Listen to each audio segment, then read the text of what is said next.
consultation, and I suggest using beard hair to the head. The biggest question is the beard hair going to look natural? And my answer is yes, and here's why.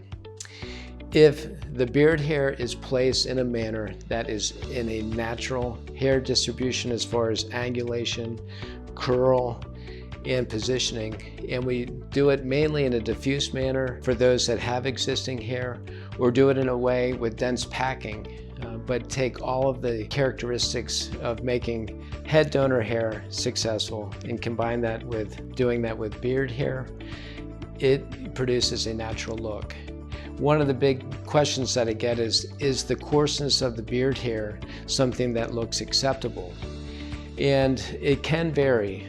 Some people have really coarse beard hair, and some people have more fine beard hair. So whenever we do a cosmetic procedure, there is a trade-off. Everything needs to be put in perspective. The beard hair can look, and typically does look, extremely good. I've had many patients where we've done small beard cases.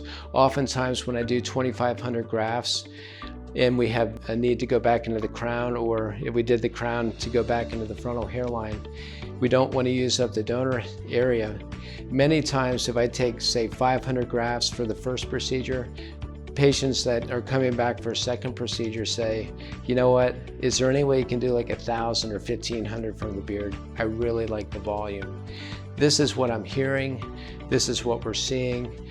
We're getting great coverage and great results. And the great thing about beard extraction is that the procedure is simple, the numbing is easy, it's a very shallow extraction with quick healing.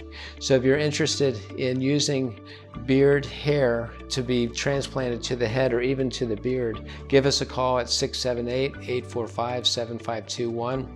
You can find us at nahairrestoration.com. We are happy to help.